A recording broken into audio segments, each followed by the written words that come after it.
Saat itu, dalam keputusasaan, saya hanya melafalkan doa sederhana, "Ya Tuhan, jika Engkau benar-benar ada."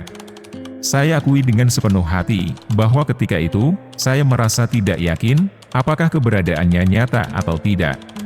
Tapi saya berterus terang, "Jika Engkau memang ada, tolonglah saya," ungkap Lauren C., menggambarkan momen ketidakpastiannya.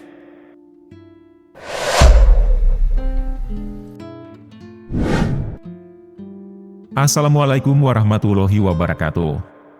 Sahabat kalbu yang Allah cintai. Kisah kali ini menceritakan seorang pria ateis yang bingung berdoa kepada siapa ketika ingin mendoakan anaknya yang sakit keras. Kita masuk ke kisahnya. Seorang dokter berkebangsaan Amerika yang bernama Dr. Lauren C. Brown berbagi kisah menariknya tentang perjalanan spiritual hingga akhirnya memeluk agama Islam. Pada awalnya, Lauren C. adalah seorang ateis yang skeptis dan tidak mempercayai adanya Tuhan.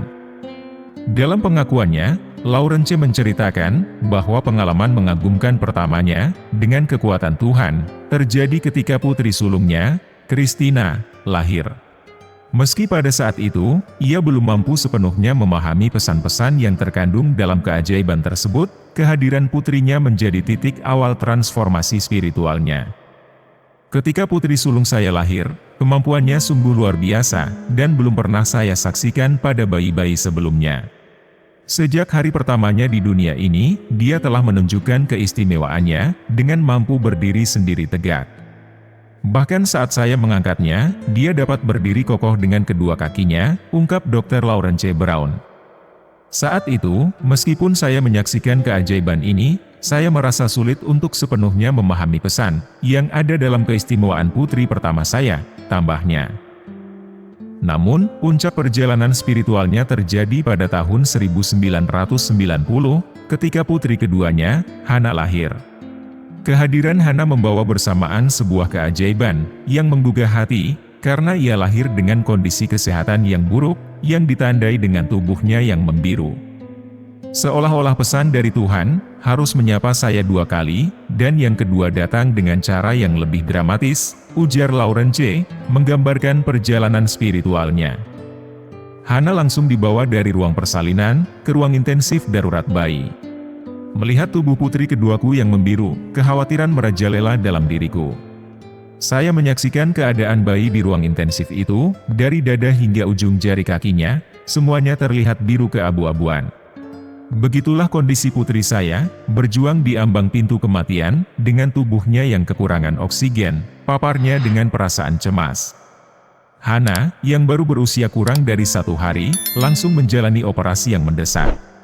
Dr. Lauren C. diminta untuk meninggalkan ruang operasi, karena khawatir akan terbawa emosi, saat menyaksikan putrinya dioperasi.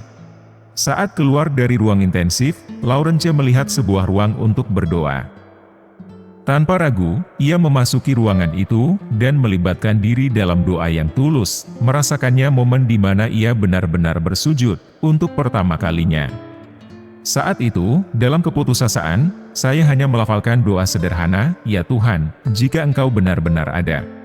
Saya akui dengan sepenuh hati, bahwa ketika itu, saya merasa tidak yakin, apakah keberadaannya nyata atau tidak. Tapi saya berterus terang, "Jika Engkau memang ada, tolonglah saya," ungkap Lauren C., menggambarkan momen ketidakpastiannya.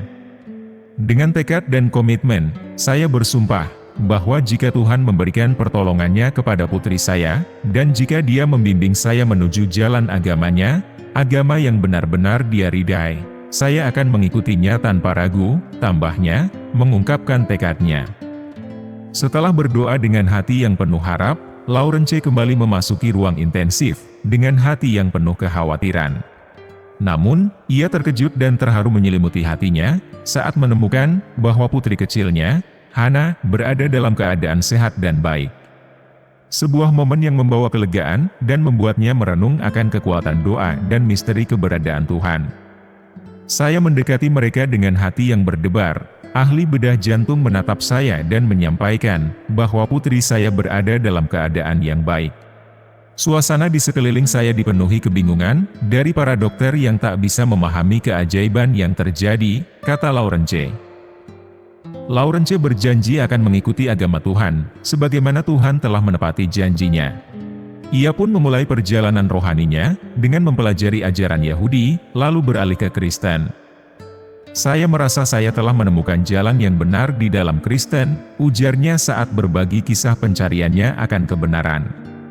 Namun pencarian Laurence tidak berhenti di situ. Ia terus mencoba berbagai macam pelayanan, sekte, dan gereja Kristen. Ia bergabung dengan sekte Quaker, komunitas agama yang lahir di Inggris, pada abad ke-17, Mormon, Katolik Roma, Yunani Ortodoks, dan lain-lain. Tetapi ia tetap merasa ada yang kurang, ada yang tidak terjawab di dalam hatinya. Ia sering mengajukan pertanyaan-pertanyaan tentang Kristen, kepada pendeta yang ia kenal.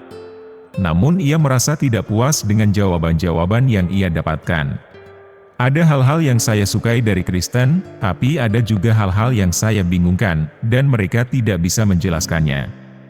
Laurence tidak puas dengan jawaban pendeta tentang dasar-dasar agama. Ia ingin tahu tentang Trinitas, yang tidak ia temukan dalam Alkitab. Baginya, Tuhan adalah satu, sebagaimana dinyatakan dalam Perjanjian Lama. Namun pendeta hanya menjawab, "Oh itu, saya lupa." Laurence merasa terkejut dan kecewa. Bagaimana mungkin, hal yang begitu penting dan menjadi pondasi agama, bisa dilupakan dengan mudah? Ia juga meragukan kedudukan Yesus Kristus sebagai anak Tuhan. Laurence, yang menulis buku Miss God-Ed, dan The Egg Scroll, meyakini bahwa Yesus adalah manusia biasa yang diangkat menjadi nabi untuk kaumnya. Laurence menantang pendeta untuk membuktikan bahwa Yesus adalah Tuhan atau anak Tuhan. Ia tidak percaya dengan doktrin Trinitas yang tidak ada dalam Alkitab. Ia hanya melihat Yesus sebagai anak manusia, sebagaimana Yesus menyebut dirinya sendiri 88 kali dalam kitab suci. Ia tidak mendengar Yesus pernah mengaku sebagai anak Tuhan, atau mengajarkan umatnya untuk menebus dosa Adam. Laurence juga tidak setuju dengan ajaran Paulus yang mengatakan bahwa ayah dan anak saling menanggung dosa. Baginya, itu tidak adil, dan tidak sesuai dengan ajaran Yesus. Setiap orang bertanggung jawab atas dosanya sendiri, ucap Laurence dengan mengutip ayat dari Alkitab.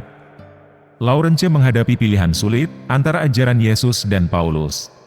Ia merasa lebih dekat dengan ajaran Yesus, Sang Nabi Allah. Ia pun meninggalkan Kristen yang tidak sesuai dengan hatinya. Ia yakin, bahwa Yesus adalah Nabi, bukan anak Tuhan.